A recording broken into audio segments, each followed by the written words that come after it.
big time. Oh, yeah. What is it that changes the, because we've been doing a little bit of, they're looking around and it seems as if, like, convincing a quarterback to leave the area that they're from is a lot harder than it would be for other positions. I mean, what is it about the psychology of recruiting a quarterback you need to change the way you approach it? See, I think it's easier to get a quarterback to leave an area because you only take one of them. He's got to be a perfect fit. He's got to be exactly what you're looking for. And then, you can't get caught up in the 5-star, 4-star because everyone's different to fit our system, what we're looking for. So we put an incredible amount of time in the evaluation of the quarterback.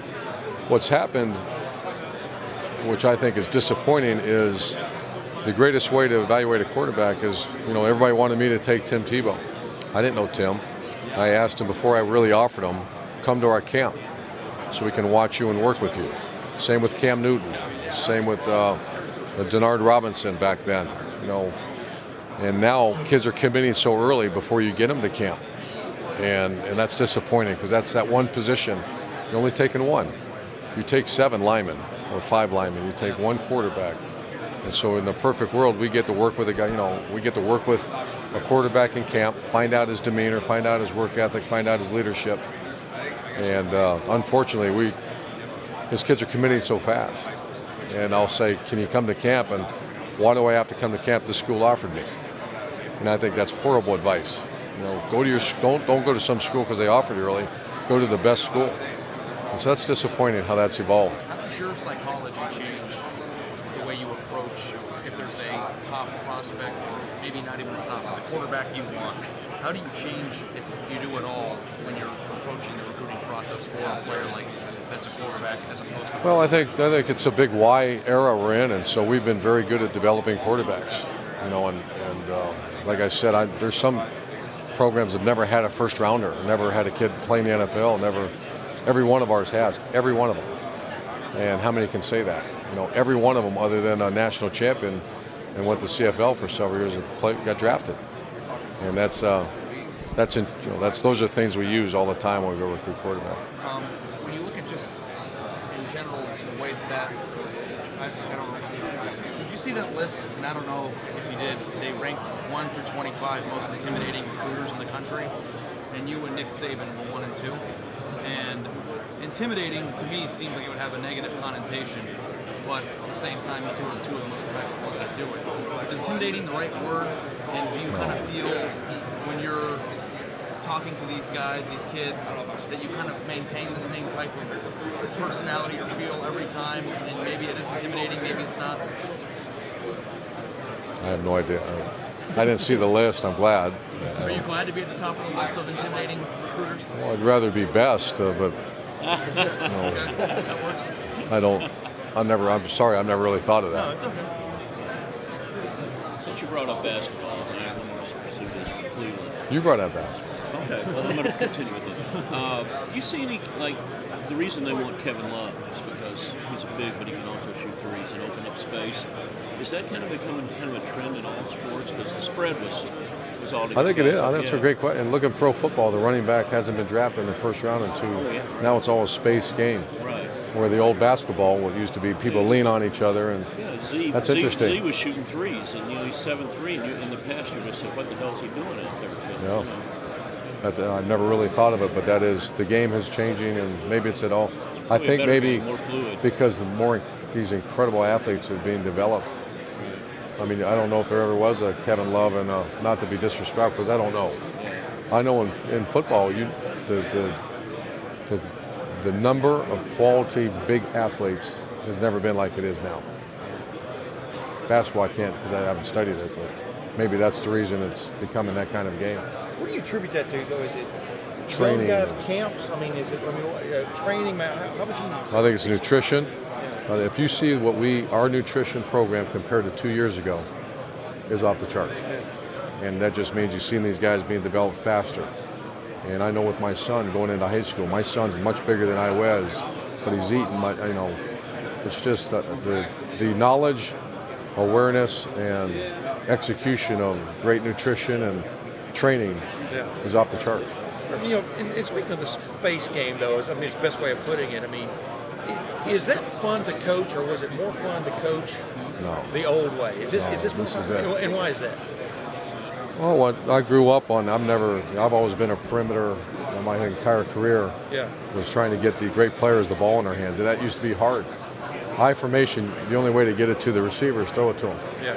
In spread sets, you can screens, hand it to them, and Dontre Wilson needs. I'm hoping he develops to be that guy that I have 12.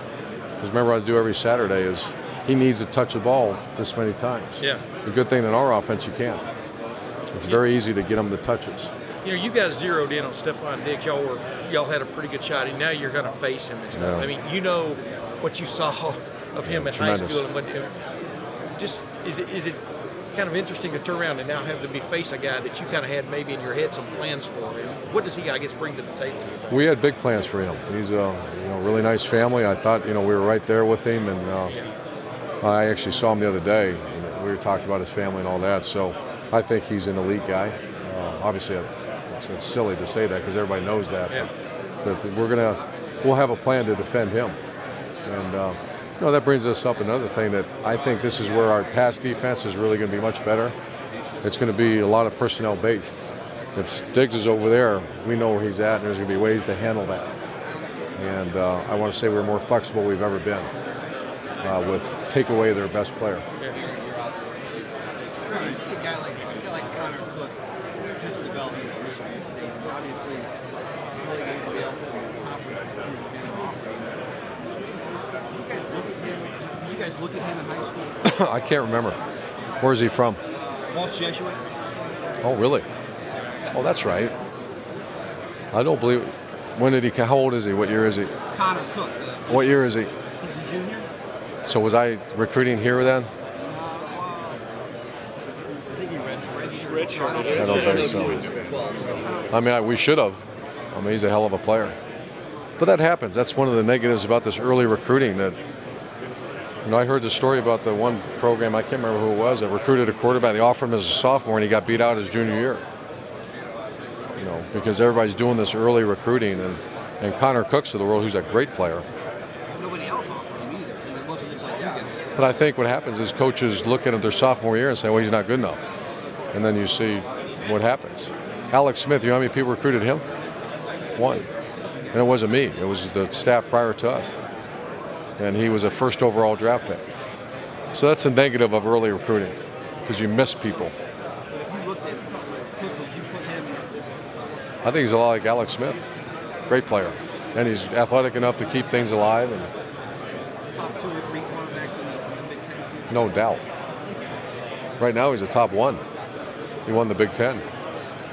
Roethlisberger wound up in Miami because the coach's son played for him. Josh Harris, Same same thing. Bo Pelini said that he's in favor of getting rid of National Signing Day. Thinking that might slow I flipped that on. He was on TV, and when I first heard it, I thought, how do you do that? And that was intriguing. So a kid starts his senior year and says, I want to go to Nebraska, sign, it's over. That would save a lot of money and a lot of nonsense. The only thing is a kid educated enough to make that decision. I think they should be able to go look around, but I think that's intriguing. I don't think it ever passed, but once he explained it, it made a lot of sense. How about an early signing day then? Are you in favor of an early signing day for football like basketball? I just kind of like the calendar the way it is now. And I just wish it would slow down. I think kids should play their senior year, take their trips, and decide where to go. Not their sophomore. I'm going to commit as a sophomore. That's a 16-year-old making a lifelong decision. 16-year-old. When he was 16, I'd like to go see your decisions you made when he was 16. Did you have a camera phone back then?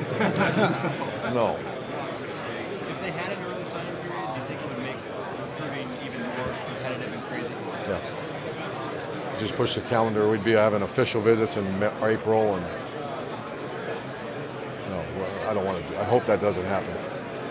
Jeff Hireman was saying, we talked to him in the spring, and he was talking about fourth and 1 against Michigan State and how he thought about it every day, thinks about it every day. I asked him yesterday, and he said, yeah, maybe not as much, but yeah, I still think about it every day. I talked about feeling responsible for that play. Do you love hearing that, or is part of you like, it's a team game. Guy made a great play. It's not on you. Well, Jeff's like a son, and he actually had some problems. I mean, we had to calm him down. That's how much he cares. And so, do I love hearing that? Yes. That means there's no doubt of his commitment level to this program. And does he have to learn? And I'm the worst one to say this because for 20 years, I'd be walking around like this for 6 months. And he just got to learn not, because that'll affect him down the road. He's got to learn to move on. Coming from me. Because you went through that, though, does that make you better equipped to give that advice to him? And I don't want him to carry things around with him. He's got to move forward. Is that part of, though, what you like to have in this football team? Just playing like that or a game like this? Every coach wants that. Every coach wants a Jeff Hireman that's still eating away at him a little bit. But because I love that kid so much, I want him to also, you got to go live your life and do well in school and move on. You have a unique opener with Navy. Yeah. Because you talk about all these changes on defense, and that's who you have in front. And the problem is you'd like to have a bye week after that. We don't. We have a Virginia Tech team that's the perennial top 10, top 15 program walking in our stadium. So we've been spending a lot of time on both.